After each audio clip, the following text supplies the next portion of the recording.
Hello everyone, this is Lord Kernan and I am here with Game 4 of the King of Kings GT, Kings of War tournament. It was a 2,000 point tournament in Virginia about 2 weeks ago, and Game 4, the scenario was Breakthrough. So for this one, you get points for all of your units that get over the midline of the table into your opponent's half the board, and whoever has more on the other side gets the win on scenario, which awards them 15-5 points, and then it's adjusted from there based on how much you kill. So for this game, I was table 1, and I was playing Kingdoms of Men, so let's just jump right in and see how it went. Here is my list. I had a Lesser Abyssal Horde with the Crushing Strength bonus item. With the slots for the Lesser Abyssal Horde, I have an Abyssal Fiend with Fly and Elite. I have 2 Hellhound troops and 2 Gargoyle troops. I also have a Moloch Horde with another Abyssal Fiend with Fly and 3 Flamebearer troops, and finally I have a Tortured Souls Horde. So my opponent's list, he has a Pikeman Horde for their slots, he took a Giant and a General on a Griffin. He also took a Berserker Horde with another Giant and another General on a Griffin. He took a Knights Regiment with a General on a Griffin. And he took one final Knights Regiment with a Mage with Bane Chanting. I think he had Inspiring as well. And I'm pretty sure the Berserkers had +1 to hit, making them hitting on 2s. So there's that. Pretty solid army. 3 flying characters, which will be hard to deal with. They don't have that many attacks, but they fly. They're not individual. They multiply attacks. So yeah, flying can be hard to deal with in Kings of War. You definitely have to account for it when you're building a list and when you're forming a strategy against a list. So he's got a lot of flying, something I need to consider. So let's see how it went. Going into deployment, left to right he has his first General on a Griffin. He then has his first Knights Regiment. Next to them he has a Giant. Next to them, behind the Impassable, he has his second General on a Griffin. Next to the General, he has his second Giant. Then he has his Berserkers, the part being played by Empire Greatswords for this game. Next to them, he has his unit of pikemen. Next to them, he has his second Knights Regiment. And then finally, on the far right, he has his final General on a Griffin. So lined up across from him, I have my 2 units of dogs over on this flank. Going towards the middle, I have my lower Abyssal Horde. They're once again angled. I'll get into that in a little bit. Behind the Lesser Abyssal Horde, I have my first unit of Gargoyles. Next to them, kind of in the middle of the table, I have my first Abyssal Fiend. In front of him a little bit, I have my Molochs. Behind the Molochs, I have my second unit of Gargoyles. In the woods, I have my Tortured Souls. Over here on the far left flank, I have all 3 units of Flamebearers lined up in a line right there at the front. And behind them, I have my second Abyssal Fiend. So here's an overview of the board and deployment. Basic strategy here, it's the same table and the same table side that I was for game 3. So the strategy isn't that different. The deployment wasn't that different. I wanted to overwhelm the left again. I wanted to slant my battle line in the middle, and I wanted to delay on the right. My number 1 priority in this game is dealing with his flyers. Once his flyers are taken out, either by shooting or combat or some combination of those things, it's going to be a whole lot easier for me to outmaneuver him and control the table. So I want to take out his flyers as quickly as I can, and once I have that movement advantage, I can start dictating the combats. On the left, once I deal with his General on a Griffin, on the right, once I deal with his General on a Griffin over there, that entire flank is mine. My dogs have a faster movement than his cavalry. If my dogs get a double charge into his cavalry, I win. And it's going to be hard for him to isolate, and it's going to be impossible for him to get the charge once I deal with that general. That's why my Abyssal Fiend went in the middle, the blue one. His goal is, depending upon how my opponent moves first turn, he's going to either jump to the left or right to see where I need more help. On the left, like I said, I want to win the combination of shooting and my Abyssal Fiend and my Tortured Souls should win me that flank, but like I said, the number 1 priority is dealing with his flyers. Once those are taken care of or tied up or something like that, then that flank's going to easily fall to me, and I'll be able to go focus on the middle. In the middle, I want to break up his battle line as best I can. Slanting a battle line does that to begin with, so I want him to come at me piecemeal. I don't want his 2 infantry hordes to come at me in a single line. I'm going to try to break them up however I can. Slanting your battle line is one good way to do that. It's kind of hard for them to come at you perfectly square. If your line is slanted and theirs is not, they're generally going to come at you somewhat piecemeal in that situation, which is good. I can also use my gargoyles to slant them, make it so that one unit can't support the other. So if I charge into one, the other unit will be able to come into support. So that's the goal there. So we went for first turn. I won the roll-off, and I decided to let him go first. So being a scenario-based game, some scenarios it's actually better to go second. This is one of those scenarios I thought it's better to go second. Not only does it help me claim the scenarios by making sure that in the bottom of my 6th turn, I can evaluate how many points I need to get over to his side versus how many points I need to kill of his and my side, and use that, if it push comes to shove, I can use that to evaluate what to do in the bottom of my 6th turn. On top of that, all of my shooters are only range 18. It's 24 inches apart from us. If I move up 5 inches, I'm still not in range, so I'm losing a turn of shooting that way. So I let him go first, so that way I get maximum value out of my 18-inch range shooting. So, yeah, over here on the left, he moved up pretty conservatively. In the middle, he pushed up a little bit more aggressively. I think he marched up to full speed. And over here, yeah, he went up really aggressive with them. He advanced his general on a griffin 20 inches, like directly in front of my one unit of dogs. He's out of arc of sight of the other unit of dogs, but he's right up in the face of that unit. I thought that was a mistake. It's really aggressive play. It's unlikely that dogs kill him on the charge, but just by charging him, they're tying him up, and it gives me an opportunity to get my Abyssal Fiend over there where he's tied up and he really can't get out of trouble. So I thought that was a big mistake on my opponent's part. We'll see if I can make him pay for it. These guys just pushed up a little bit. They're being careful to stay out of range of the dogs. They don't want to get charged by a bunch of things with 15 attacks each and Thunderous Charge. That could really do some damage to the Knights. Their nerve isn't that great. Their defense 5, but their nerve just is kind of mediocre, so there's that. In the middle, yeah, he pushed his Griffin that was behind the Impassable like right up in my face and put him right outside the woods, lined up on my Flame Bearers. So this picture was taken partially through my turn, so you'll see what I ended up doing. So my turn 2, yeah, so I charged. He jumped his Griffin right up by the edge of the woods, and so like I said, my number one priority is taking out of his flyers. If he's going to give me a unit of flyers easy, I'm going to take it. So the unit of Flame Bearers on that side advanced up 5 inches. The goal of advancing them there is they're going to block any counter charges from his Knights into my Abyssal Fiend over here. I sent my Abyssal Fiend and my Tortured Souls into his Griffin that advanced really aggressively. And as you can see, I moved a unit of gargoyles over to this flank, so I can help chaff up if I need to.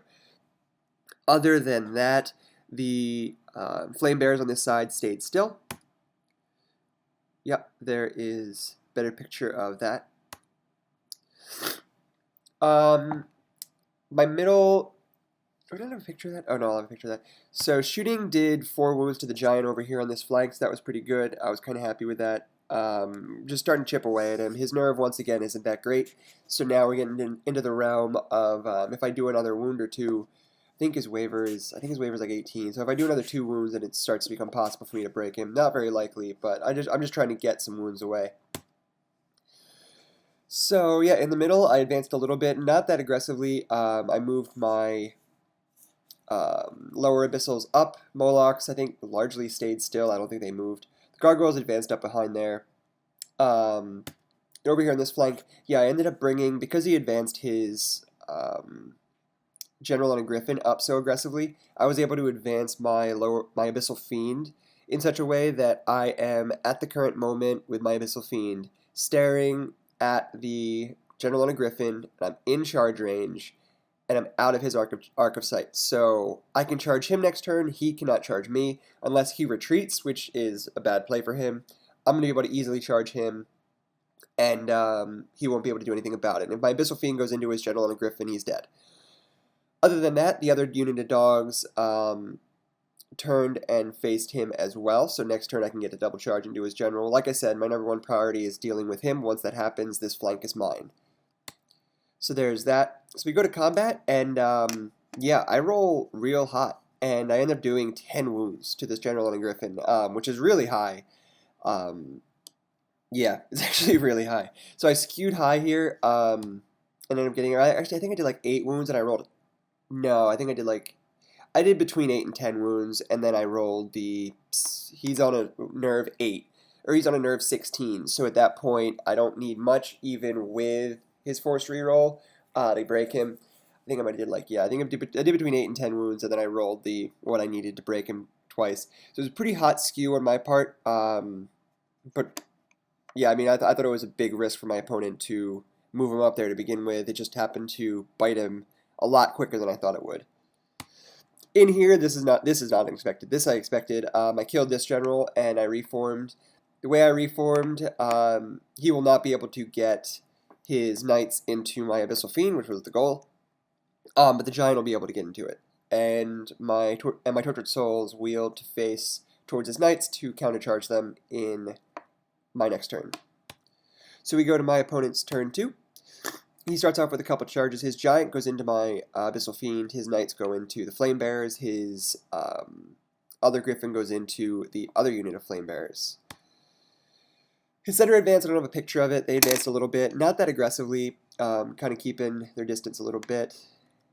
And the right flank backed up. So now that I killed his general and a griffin, he knows that I have charge range on him and he doesn't have charge range on me. So the rest of the game on that side is just going to be a game of me advancing to within 18 inches outside of 16 inches and him backing up out of 18 inches until he gets to the back of the board edge, and then he's SOL. So that's basically how that flank is going to play out from here on in, and we both know that. Combat, he killed my Flame Bearers with his knights. He did 6 wounds to my Abyssal Fiend, and he did 2 wounds here. His general on a griffin actually whiffed pretty hard over here. Only did 2 wounds and wasn't able to break him. So we go to my turn 2. And my Abyssal Fiend could just see around the giant to see these unit of knights. So my Abyssal Fiend jumped up and flew around the giant. Tortured Souls went in as well. I should be able to take care of this unit of knights there, and that's doing a good job of clearing out this flank pretty quickly. Flame Bearers move to get a good angle on the giant, which is good. And these guys counter charge because why not? They can't shoot, they got dealt wounds, so may as well just go back in and see if I can do anything. My 1 unit of gargoyles advanced here to try to chaff up the giant and the unit of berserkers.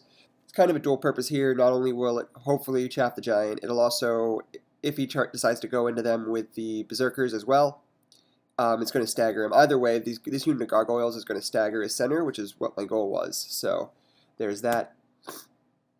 Otherwise, my center really didn't advance that much. You can see my Abyssal Fiend turn and advance behind the building. He is currently out of arc of sight of the unit of pikemen. And yeah, so he went like that. Over here on this flank, once again, like I said, it's just a case of me advancing to within 18 inches outside of 16, and then he'll probably bounce back next turn. So shooting, he had 4 wounds on him from before. I ended up doing, I think like 5 wounds again to him. Puts him on 9 wounds total. I think he's a nerve 18, and I rolled the 9, and he's out of arc because I killed his general on a griffin on this flank. So because of that, he's out of range of inspiring. I was able to roll the 9 or 10 that I needed to break him, and he drops. So that was pretty lucky on me. Over here, nothing happened. Yeah, I rolled terribly, but I mean it's not that unexpected. Here though, I rolled how I should, and I killed the unit of knights. Abyssal Fiend turned to face the rear of the general, and the Tortured Souls wheeled to face towards his main line. Yep, there's a picture of that. So we go to my opponent's turn 3. And yet his giant was able to actually pivot around and get into contact with my Tortured Souls. Nothing I could do about that. It's hard to block a single character, especially a monster. So he was able to get around, so that's fine. His Berserkers went into my Gargoyles, which is fine as well. His Griffin just got the hell out of dodge, seeing that the Abyssal Fiend was staring at his rear. He didn't want to give that up, so he just got the hell out of dodge and just let the Flame Bearers survive for now. When trying to save his general is inspiring for a bigger fight.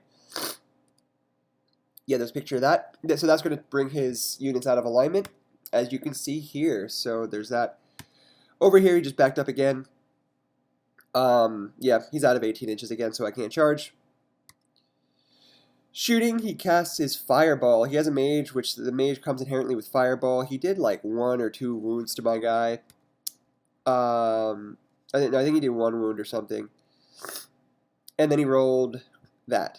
So he rolled the boxcars for the waiver. Yeah, which sucks. Nothing I can do about that though. My guy can't do anything. So combat,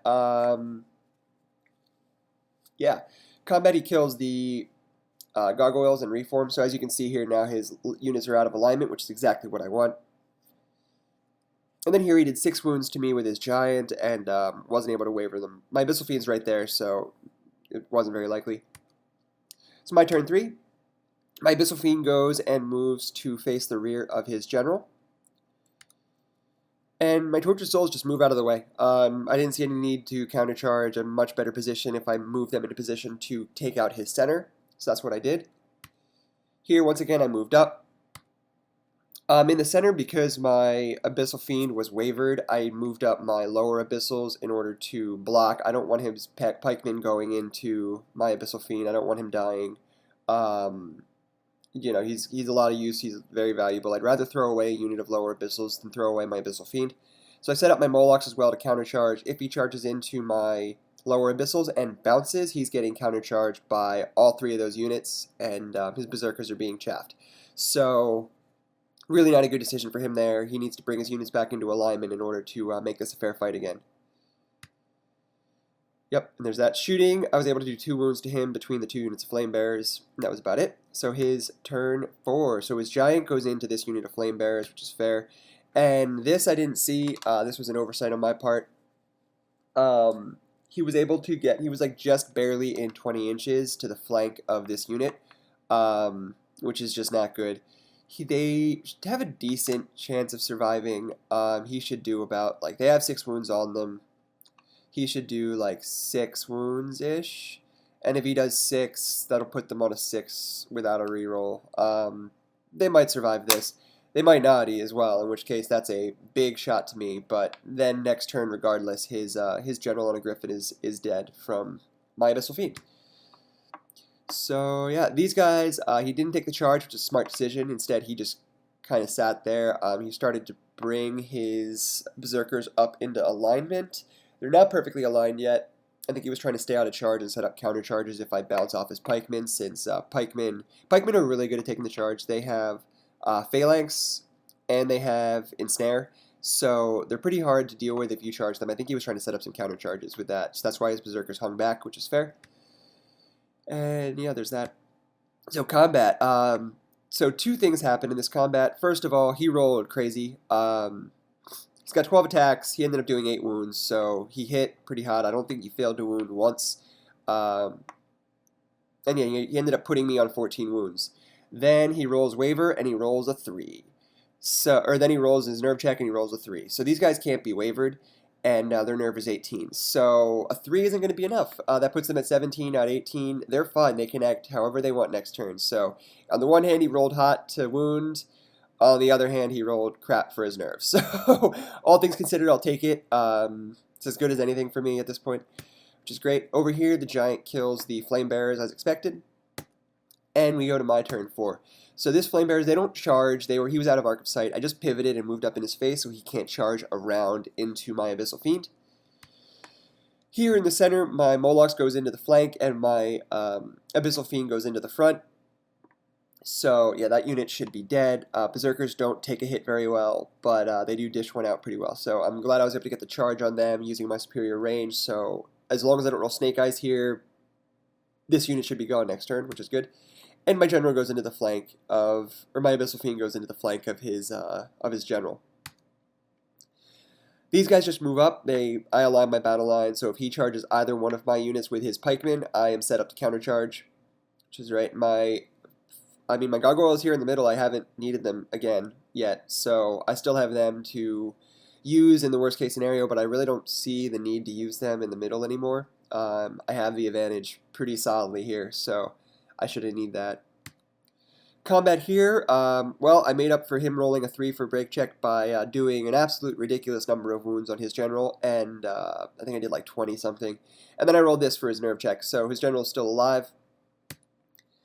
But over here I did not roll Snake Eyes, thank God, and I was able to drop his unit of Berserkers. I reform everything, the Tortured Souls go to face his general on Griffin, so he can't, if he charges into them, he's not getting triple attacks by charging rear. And the other Abyssal Fiend also faces this way. So there's that. And these guys, I think I did like 1 wound from shooting on the giant, and that's about it. So here's the overview of the center after the combat, and we go to his turn 5. Right, so he countercharges with his general into my Abyssal Fiend, who has 6 wounds, hoping to do a couple more and maybe roll hot twice. These guys continue to back up. We're still playing this game of cat and mouse. He's running out of space on this side, as you can see. So probably next turn or two, he's not going to be around for much longer.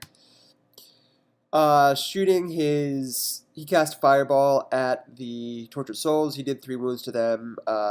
Puts them at 15 total. This time he did not roll 3 or a 2 to keep them alive. So this unit is dead. And then here he did 3 wounds to me with his general on a Griffin. But otherwise, he didn't roll high enough. He needed a 9 twice, and he didn't get it. So my guy's still alive, which is fine.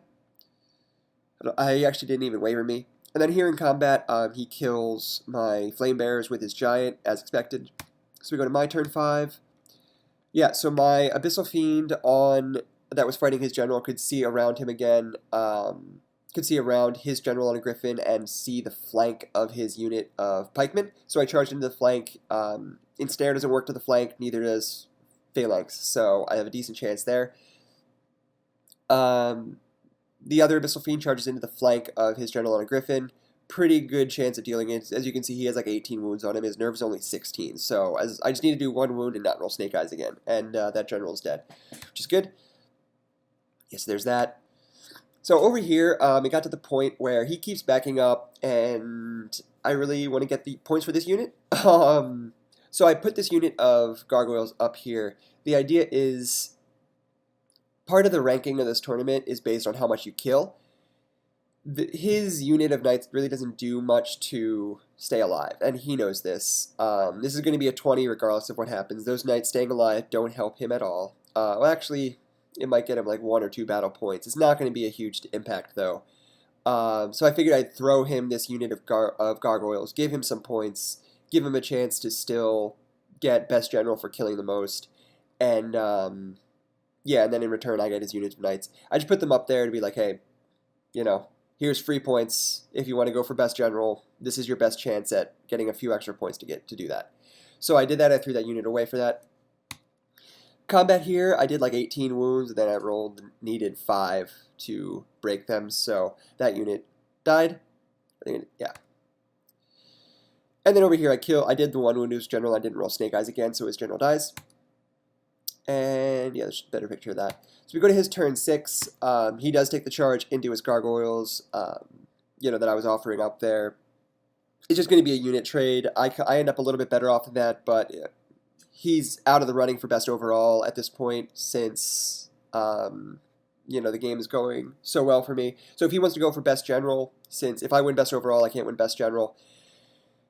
If he wants to go for best general, finish second, he needs to get points. His units staying alive don't help him to win best general, so he jumped in and tried to get points where he could. So he ends up killing them. We go into my turn 6. I take the charge into his giant. Over here, I charge into his mage that was still hanging around, that was in the middle of the board in front of my Molochs, and otherwise my units advance over the center to secure extra points into his half the board for the scenario objective. I didn't do many wounds here. I think I did like a couple. I didn't waver him or break him. But over here, I did break him there. So we ended up rolling for turn 7. We ended up going into turn 7. And he countercharged me, did a couple of wounds. I think this is the last picture of this is the last picture of the slide. So he charged into me, didn't do anything. I countercharged him, was able to do the last wounds to his giant and drop it. So end of the day, ends up being a 20-0 to me. Pretty good game. My opponent, I think, threw away his griffins too quickly. That allowed me to cement my movement advantage, and once that happened, it was just downhill from there for my opponent, unfortunately for him. I was happy I was able to deal with his griffins that quickly and stagger his battle line to give me the advantage in the middle. So anyway, that's this report. Hope you enjoyed it. Comments, questions, please post them below. And I will get back to you guys with Game 5 hopefully soon. Take it easy, guys. Have a good one.